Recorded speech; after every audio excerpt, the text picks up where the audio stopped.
Today, we are going to be reacting to Rachel Cruz's Stealth Wealth and Do You Have It? I'm Lena, and along the way, we're going to learn some things and have some fun. Well, hey, you guys. So there is a popular term going around the internet lately, and it's something called stealth wealth. And social media, they love a good rhyming phrase, don't they? Okay, today I want to talk about what this term actually means, and is stealth wealth a good thing? And how do you know if you have it? And be sure to stay till the end because the last item on the list that I'm going to share happens to be the number one wealth building tip that I stand behind, and you don't want to miss that. Okay, first, what does stealth wealth mean? Well, according to Google, is trying to keep your wealth under wraps by rejecting flashy indicators of affluence and trying blending in instead.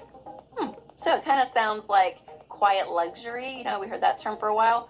Or when last year, TikTok told everybody that money talks, but wealth whispers. This just reminds me of seeing pictures of Elon Musk's kids wearing Target shoes or, Jeff Bezos wearing a $20 t-shirt. When you have money, you don't need to prove to other people that you have money. So this stealth wealth term, it's trending, so why should we care about it? Well, I talk about living below your means a lot, and stealth wealth is a really great example of this. It's really choosing to value the parts of life that actually matter instead of just blowing your money on material things that aren't going to last. And when you spend less than you technically could in certain areas, think about food or clothing, housing, cars, suddenly you have margin for bigger financial goals that are actually going to help you when it comes to investing and saving, even giving. Also, there's just something really great about people who just kind of seem humble, right? There's a level of humility with self-wealth because they're not trying to impress everybody. And we all love that, right? Those are our kind of favorite people in the world, people with humility. This reminds me of that book, The Millionaire Next Door, and how they're talking about you don't know how affluent your neighbors truly are because they're not being flashy, like she says.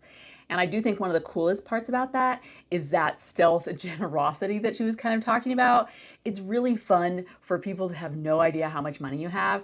And then there's some opportunity for giving, and you just blow their minds because you had been preparing to be generous. That's my favorite part. And I know you know someone that you were absolutely shocked to find out that they were really wealthy. And you're like, what? That? No way. They're so great. Like, I don't know, just never knew that about them. And that speaks volumes to their character, which is what we love, right? Okay, let's look at some examples just for fun when it comes to stealth wealth. And let me know in the comments what you think, because I'm really curious, like if you see some of this or if you have other ones besides just this list. All right, here are some habits of stealth wealth. Number one, their belongings are worn in and well loved. So no brand new designer items all the time, like their expensive boots and belts and totes are really worn in, they're used, and they don't feel like, okay, I have to keep it in pristine condition because let's be honest, they have money to replace it if it breaks, so they're using their stuff. So true. You can buy the nice thing and then it lasts for a long time. So then it looks worn, but it was quality. So it's lasting. Those shoes lasted that 10 years. Number three, dressing in nice under the radar brands and not flashy logos or patterns. So, you think about like a Birkin bag versus a Louis Vuitton. Louis, you got the pattern. People see the loud print, they know. Versus the Birkin is like, you have to like kind of be know if you know, if you know, if you know, that kind of thing, you think about the juicy couture tracksuits back in the day. It's like people knew exactly what that was, right? It's very obvious. Versus somebody that's like, oh yeah, I'll just wear an Oxford white shirt without a logo and I'm good to go. All right, number four, no attention grabbing posts on social media. So again, there's no reason to flaunt your awesome lifestyle on social media when you're actually experiencing success in real life. There's not this need of validation to make sure everybody knows what it is and what I have and here's everything. They're more under the radar and they're comfortable with themselves. You don't have time to post on social media and tell people what amazing time you're having because you're too busy having the fun time. Sometimes I feel like when people do post more and we know everything about every single one of their trips, they're probably having less fun. People that have stealth wealth, they don't need to prove anything to anyone. Number five, subtle generosity. So buying other people's dinners, helping out loved ones, with big expenses and things that they're like, hey, they're wise and probably have boundaries, not being taken advantage of, but they also are very generous and they're going to take care of those around them. They see people out at dinner, it's like, sure, we'll pick up their bill or we're going to tip the valet person, like, great. And it's just kind of this, you're going to take care of the people around you. It's really great. Number six, secure and confident oozes out of them.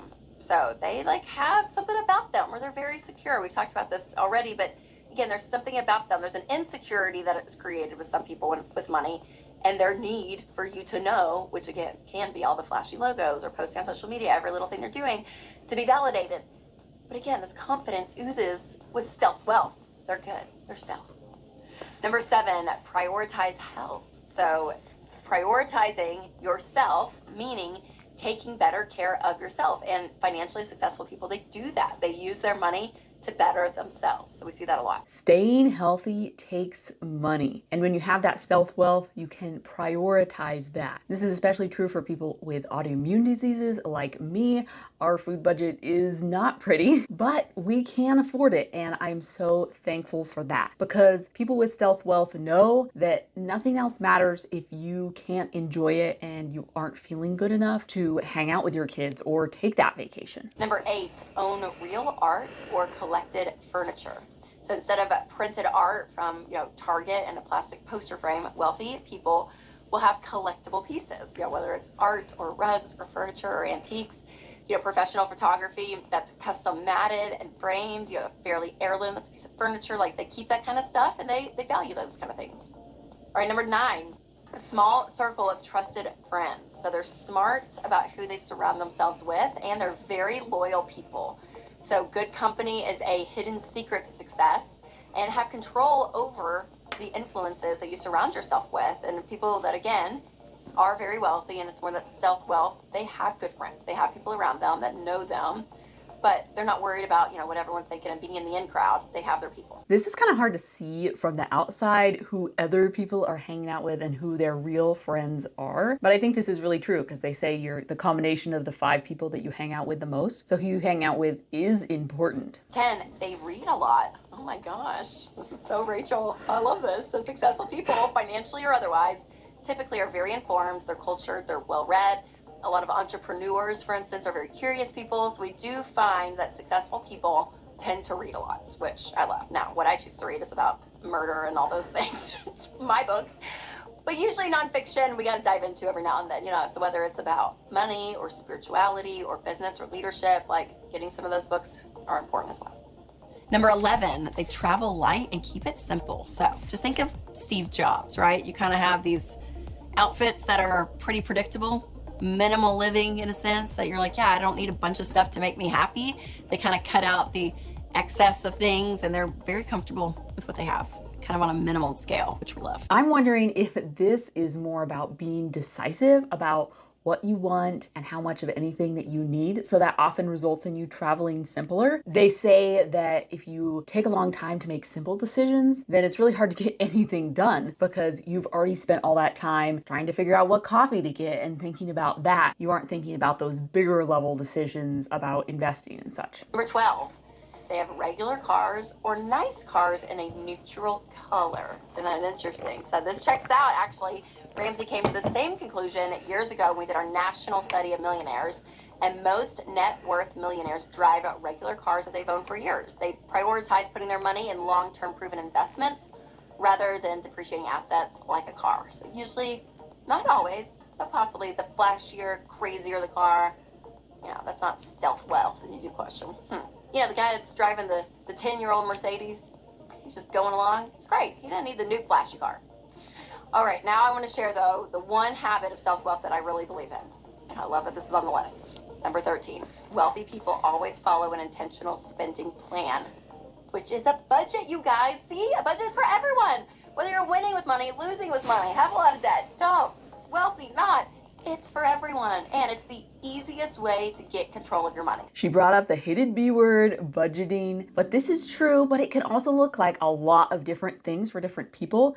And budgeting or intentional spending for you could look like automatic transfers into your retirement accounts and into your savings and into your children's college funds and things like that. You can be intentional without having to whip out that paper and that pen and start tracking every little expense, even though I think that's a good idea too. Thanks for hanging out with me today. Like and subscribe for more. See you in the next one.